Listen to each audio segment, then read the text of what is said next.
नमस्कार दोस्तों, कहानी सुनी अनसुनी में आप सबका बहुत बहुत स्वागत है। आज मैं आपको सुनाने जा रही हूँ मुंशी प्रेमचंद जी द्वारा लिखित कहानी कफन। तो चलिए कहानी को शुरू करते हैं। झोपड़े के द्वार पर बाप और बेटा दोनों एक बुझे हुए अलाव के सामने चुपचाप बैठे हुए हैं और अंदर बेटे की जवान बीवी बुधिया प्रसव वेदना में पछाड़ खा रही थी। रह रहकर उसके मुंह से ऐसे दिल दहला देने वाली आवाज निकलती कि दोनों कलेजा थाम लेते थे। जाड़ों की रात थी। प्रकृति सन्नाटे में डूबी हुई। सारा गांव अंधकार में लय हो गया था। घीसू ने कहा, मालूम होता है बचेगी नहीं। सारा दिन दौड़ते हो गया। जा देख तो आ। माधव चिढ़कर बोला, मरना ही तो है, जल्दी मर क्यों नहीं जाती? देखकर क्या करूं? घीसू ने कहा, तू बड़ा बेदर्द है बे। साल भर जिसके साथ सुख चैन से रहा, उसी के साथ इतनी बेवफाई। तो मुझसे तो उसका तड़पना और हाथ पांव पटकना नहीं देखा जाता। चमारों का कुनबा था और सारे गांव में बदनाम। घीसू एक दिन काम करता तो 3 दिन आराम करता। माधव इतना कामचोर था कि आधे घंटे काम करता तो घंटे भर चिलम पीता। इसलिए उन्हें कहीं मजदूरी नहीं मिलती थी। घर में मुट्ठी भर भी अनाज मौजूद हो तो उनके लिए काम करने की कसम थी। जब 2-4 फांके हो जाते तो घीसू पेड़ पर चढ़कर लकड़ियां तोड़ लाता और माधव बाजार से बेच लाता। और जब तक वह पैसे रहते दोनों इधर उधर मारे मारे फिरते। गांव में काम की कमी न थी। किसानों का गांव था। मेहनती आदमी के लिए 50 काम थे। मगर इन दोनों को उसी वक्त बुलाते जब 2 आदमियों से एक का काम पाकर भी संतोष कर लेने के सिवा और कोई चारा न होता। अगर दोनों साधु होते तो उन्हें संतोष और धैर्य के लिए संयम और नियम की बिल्कुल जरूरत न होती। यह तो इनकी प्रकृति थी। विचित्र जीवन था इनका। घर में मिट्टी के 2-4 बर्तन के सिवा कोई संपत्ति नहीं थी। फटे चीथड़ों से अपनी नग्नता को ढांके हुए जिए जाते थे। संसार की चिंताओं से मुक्त, कर्ज से लदे हुए। गालियां भी खाते, मार भी खाते, मगर कोई गम नहीं। दीन इतने कि वसूली की बिल्कुल आशा न रहने पर भी लोग इन्हें कुछ न कुछ कर्ज दे देते थे। मटर आलू की फसल में दूसरों के खेतों से मटर या आलू उखाड़ लाते और भून भान कर खा लेते, या 10-5 ऊख उखाड़ लाते और रात को चूसते। घीसू ने इसी आकाश वृत्ति से 60 साल की उम्र काट दी और माधव भी सपूत बेटे की तरह बाप ही के पद चिन्हों पर चल रहा था, बल्कि उसका नाम और भी उजागर कर रहा था। इस वक्त भी दोनों अलाव के सामने बैठकर आलू भून रहे थे, जो कि किसी के खेत से खोद लाए थे। घीसू की स्त्री का तो बहुत दिन हुए देहांत हो गया था। माधव का ब्याह पिछले साल हुआ था। जब से यह औरत आई थी, उसने इस खानदान में व्यवस्था की नींव डाली थी और इन दोनों बेगैरतों का 2 जग भरती रहती थी। जब से वह आई, यह दोनों और भी आराम तलब हो गए थे, बल्कि कुछ अकड़ने भी लगे थे। कोई कार्य करने को बुलाता तो निर्व्याज भाव से दुगुनी मजदूरी मांगते। और वही औरत आज प्रसव वेदना से मर रही थी और यह दोनों इसी इंतजार में थे कि वह मर जाए तो आराम से सोएं। घीसू ने आलू निकालकर छीलते हुए कहा, जाकर देख तो क्या दशा है उसकी। चुड़ैल का फिसाद होगा और क्या। यहाँ तो ओझा भी 1 रुपए मांगता है। माधव को भय था कि वह कोठरी में गया तो घीसू आलूओं का बड़ा भाग साफ कर देगा। बोला, मुझे वहां जाते डर लगता है। डर किस बात का है, मैं तो यहाँ हूँ ही। तो तुम ही जाकर देखो ना। मेरी औरत जब मरी थी तो मैं 3 दिन तक उसके पास से हिला नहीं, और फिर मुझसे लजाएगी कि नहीं? जिसका कभी मुंह नहीं देखा, आज उसका उधड़ा हुआ बदन देखूं। उसे तन की सुध भी नहीं होगी अभी। मुझे देख लेगी तो खुलकर हाथ पांव भी न पटक सकेगी। मैं सोचता हूँ, कोई बाल बच्चा हुआ तो क्या होगा? सोंठ गुड़ तेल कुछ भी तो नहीं है घर में। सब कुछ आ जाएगा, भगवान दें तो। जो लोग अभी 1 पैसा नहीं दे रहे हैं, वे ही कल बुलाकर रुपए देंगे। मेरे 9 लड़के हुए, घर में कभी कुछ न था, मगर भगवान ने किसी न किसी तरह बेड़ा पार ही लगाया। जिस समाज में रात दिन मेहनत करने वालों की हालत उनकी हालत से कुछ बहुत अच्छी न थी, और किसानों के मुकाबले में वे लोग जो किसानों की दुर्बलताओं से लाभ उठाना जानते थे, कहीं ज्यादा संपन्न थे। वहां इस तरह की मनोवृत्ति का पैदा हो जाना कोई अचरज की बात न थी। हम तो कहेंगे, घिसू किसानों से कहीं ज्यादा विचारवान था, और किसानों के विचार शून्य समूह में शामिल होने के बदले बैठक बाजों की कुत्सित मंडली में जा मिला था। हाँ, उसमें यह शक्ति न थी कि बैठक बाजों के नियम और नीति का पालन करता। इसलिए जहां उसकी मंडली के और लोग गांव के सरगना और मुखिया बने हुए थे, उस पर सारा गांव उंगली उठाता था। फिर भी उसे यह तस्कीन तो थी ही कि अगर वह फटेहाल है तो कम से कम उसे किसानों की सी जी तोड़ मेहनत तो नहीं करनी पड़ती, और उसकी सरलता और निरीहता से दूसरे लोग बेजब फायदा तो नहीं उठाते। दोनों आलू निकाल निकाल कर जलते जलते खाने लगे। कल से कुछ नहीं खाया था, इतना सब्र न था कि ठंडा हो जाने दें। कई बार दोनों की जबानें जल गई।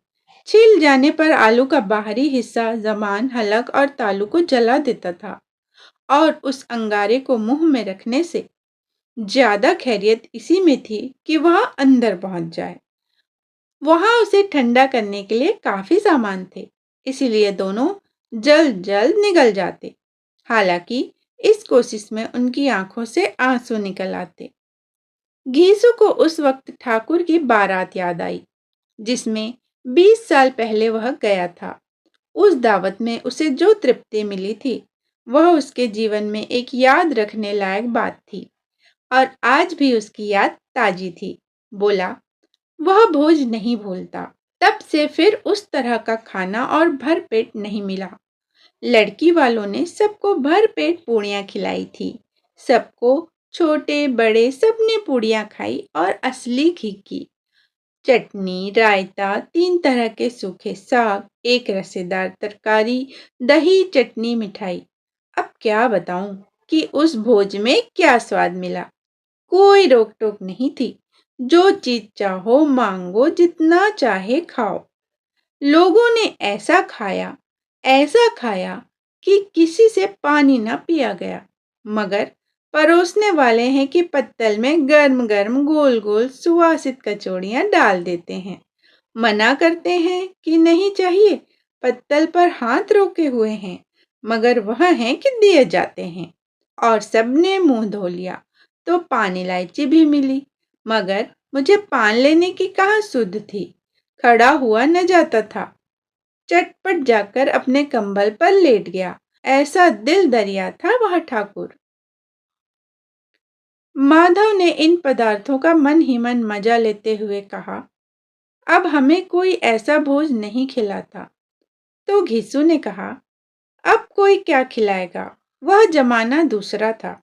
अब तो सबको किफायत सूझती है। शादी ब्याह में मत खर्च करो, क्रियाकर्म में मत खर्च करो। पूछो, गरीबों का माल बटोर बटोर कर कहाँ रखोगे? बटोरने में तो कमी नहीं है, हाँ, खर्च में किफायत सूझती है। माधव कहता है, तुमने एक 20 पूरियां खाई होंगी। इस पर घिसू कहता है, 20 से ज्यादा खाई थी। माधव ने कहा, मैं तो 50 खा जाता। घीसू ने कहा, 50 से कम मैंने न खाई होंगी। अच्छा पका था, तू तो मेरा आधा भी नहीं है। आलू खाकर दोनों ने पानी पिया और वहीं अलाव के सामने अपनी धोतियां ओढ़कर पांव पेट में डाले सो रहे, जैसे दोनों बड़े बड़े अजगर गेंडुलिया मारे पड़े हों। और बुधिया अभी तक कराह रही थी। सवेरे माधव ने कोठरी में जाकर देखा तो उसकी स्त्री ठंडी हो गई थी। उसके मुंह पर मक्खियां भिनक रही थी, पथराई हुई आंखें ऊपर टंगी हुई थी, सारी देह धूल से लथपथ हो रही थी। उसके पेट में बच्चा मर गया था। माधव भागा हुआ घीसू के पास आया। फिर दोनों जोर जोर से हाय हाय करने और छाती पीटने लगे। पड़ोस वालों ने यह रोना धोना सुना तो दौड़े हुए आए और पुरानी मर्यादा के अनुसार इन अभागों को समझाने लगे। मगर ज्यादा रोने पीटने का अवसर न था। कफन की और लकड़ी की फिक्र करनी थी। घर में तो पैसा इस तरह गायब था जैसे चील के घोंसले में मांस। बाप बेटे रोते हुए गांव के जमींदार के पास गए। वह इन दोनों की सूरत से नफरत करते थे। कई बार इन्हें अपने हाथों से पीट चुके थे। चोरी करने के लिए, वादे पर काम पर न आने के लिए। पूछा, क्या है बे घिसवा, रोता क्यों है? अब तो तू कहीं दिखलाई भी नहीं देता। मालूम होता है इस गांव में रहना नहीं चाहता। घीसू ने जमीन पर सिर रखकर आंखों में आंसू भरे हुए कहा, सरकार, बड़ी विपत्ति में हूं। माधव की घरवाली रात को गुजर गई। रात भर तड़पती रही सरकार। हम दोनों उसके सिरहाने बैठे रहे। दवा दारू जो कुछ हो सका सब कुछ किया, मुदा वह हमें दगा दे गई। अब कोई एक रोटी देने वाला भी न रहा मालिक। तबाह हो गए, घर उजड़ गया। आपका गुलाम हूं। अब आपके सिवा कौन उसकी मिट्टी पार लगाएगा? हमारे हाथ में तो जो कुछ था वह सब तो दवा दारू में उठ गया। सरकार ही की दया होगी तो उसकी मिट्टी उठेगी। आपके सिवा किसके द्वार पर जाऊं? जमींदार साहब दयालु थे, मगर खीसू पर दया करना काले कंबल पर रंग चढ़ाना था। जी में तो आया कह दें, चल दूर हो यहां से, यूं तो बुलाने से भी नहीं आता। आज जब गरज पड़ी तो आकर खुशामद कर रहा है, हरामखोर कहीं का बदमाश। लेकिन यह क्रोध या दंड देने का अवसर न था। जी में कुड़ते हुए 2 रुपए निकालकर फेंक दिए, मगर सांत्वना का एक शब्द भी मुंह से न निकला। उसकी तरफ ताका तक नहीं, जैसे सिर का बोझ उतारा हो। जब जमींदार साहब ने 2 रुपए दिए तो गांव के बनिए महाजनों को इनकार का साहस कैसे होता? घीसू जमींदार के नाम का ढिंडोरा भी पीटना जानता था। किसी ने 2 आने दिए, किसी ने 4 आने। 1 घंटे में घीसू के पास 5 रुपए की अच्छी रकम जमा हो गई। कहीं से अनाज मिल गया, कहीं से लकड़ी। और दोपहर को घीसू और माधव बाजार से कफन लाने चले। इधर लोग बांस वांस काटने लगे। गांव की नर्मदिल स्त्रियां आ आकर लाश देखती थी और उसकी बेकसी पर 2 बूंद आंसू गिराकर चली जाती थी। बाजार में पहुंचकर घीसू बोला, लकड़ी तो उसे जलाने भर को मिल गई है, क्यों माधव? माधव बोला, हाँ, लकड़ी तो बहुत है, अब कफन चाहिए। तो चलो कोई हल्का सा कफन ले लें। हाँ, और क्या, लाश उठते उठते रात हो जाएगी। रात को कफन कौन देखता है? कैसा बुरा रिवाज है कि जिसे जीते जी तन ढांकने को चिथड़ा भी न मिले, उसे मरने पर नया कफन चाहिए। कफन लाश के साथ जल ही तो जाता है, और क्या रखा रहता है। यही 5 रुपए पहले मिलते तो कुछ दवा दारू कर लेते। दोनों एक दूसरे के मन की बात ताड़ रहे थे। बाजार में इधर उधर घूमते रहे। कभी इस बजाज की दुकान पर गए, कभी उसकी दुकान पर। तरह तरह के कपड़े, रेशमी और सूती देखे, मगर कुछ जचा नहीं। यहाँ तक कि शाम हो गई। तब दोनों न जाने किस दैवी प्रेरणा से एक मधुशाला के सामने जा पहुंचे और जैसे किसी पूर्व निश्चित व्यवस्था के अंदर चले गए। वहां जरा देर तक दोनों असमंजस में खड़े रहे। फिर घीसू ने गद्दी के सामने जाकर कहा, साहू जी, एक बोतल हमें भी देना। उसके बाद कुछ चिखौना आया, तली हुई मछली आई और दोनों बरामदे में बैठकर शांतिपूर्वक पीने लगे। कई कुज्जियां ताबड़तोड़ पीने के बाद दोनों सरूर में आ गए। घीसू बोला, कफन लगाने से क्या मिलता? आखिर जल ही तो जाता, कुछ बहू के साथ तो न जाता। माधव आसमान की तरफ देखकर बोला, मानो देवताओं को अपनी निष्पापता का साक्षी बना रहा हो। दुनिया का दस्तूर है, नहीं लोग ब्राह्मणों को 1000 रुपए क्यों दे देते हैं? कौन देखता है परलोक में मिलता है या नहीं? बड़े आदमियों के पास धन है, फूकें, हमारे पास फूकने को क्या है? लेकिन लोगों को जवाब क्या दोगे? लोग पूछेंगे नहीं, कफन कहाँ है? घीसू हंसा, अबे, कह देंगे कि रुपए कमर से खिसक गए, बहुत ढूंढा नहीं मिले। लोगों को विश्वास न आएगा, लेकिन फिर वही रुपए देंगे। माधव भी हंसा इस अनपेक्षित सौभाग्य पर, बोला, बड़ी अच्छी थी बेचारी, मरी तो खूब खिला पिला कर। आधी बोतल से ज्यादा उड़ गई। घीसू ने 2 सेर पूड़ियां मंगाई, चटनी, अचार, कलेजियां। शराब खाने के सामने ही दुकान थी। माधव लपक कर 2 पत्तलों में सारे सामान ले आया। पूरा 1.5 रुपया खर्च हो गया, सिर्फ थोड़े से पैसे बचे रहे। दोनों इस वक्त शान में बैठे पूड़ियां खा रहे थे, जैसे जंगल में कोई शेर अपना शिकार उड़ा रहा हो। न जवाबदेही का खौफ था, न बदनामी की फिक्र। इन सब भावनाओं को उन्होंने बहुत पहले ही जीत लिया था। घीसू दार्शनिक भाव से बोला, हमारी आत्मा प्रसन्न हो रही है तो क्या उसे पुण्य न होगा? माधव ने श्रद्धा से सिर झुकाकर तस्दीक की, जरूर से जरूर होगा। भगवान, तुम अंतर्यामी हो, उसे बैकुंठ ले जाना। हम दोनों हृदय से आशीर्वाद दे रहे हैं। आज जो भोजन मिला वह कभी उम्र भर न मिला था। एक क्षण के बाद माधव के मन में एक शंका जागी। बोला, क्यों दादा, हम लोग भी एक न एक दिन वहां जाएंगे ही। घीसू ने इस भोले भाले सवाल का कुछ उत्तर न दिया। वह पल्लोक की बातें सोचकर इस आनंद में बाधा न डालना चाहता था। जो वहां हम लोगों से पूछे कि तुमने हमें कफन क्यों नहीं दिया, तो क्या कहोगे? घीसू कहता है, कहेंगे तुम्हारा सिर। पूछेगी तो जरूर, तू कैसे जानता है कि उसे कफन न मिलेगा? तू मुझे ऐसा गधा समझता है? 60 साल क्या दुनिया में घास खोदता रहा हूं, उसको कफन मिलेगा और बहुत अच्छा मिलेगा। माधव को विश्वास न हुआ। बोला, कौन देगा? रुपए तो तुमने चट कर दिए। वह तो मुझसे पूछेगी, उसकी मांग में सिंदूर मैंने डाला था। कौन देगा, बताते क्यों नहीं हो? इस पर घिसू कहता है, वही लोग देंगे जिन्होंने अबकी दिया। हाँ, अबकी रुपए हमारे हाथ में न आएंगे। ज्यों ज्यों अंधेरा बढ़ता था और सितारों की चमक तेज होती थी, मधुशाला की रौनक और भी बढ़ती जाती थी।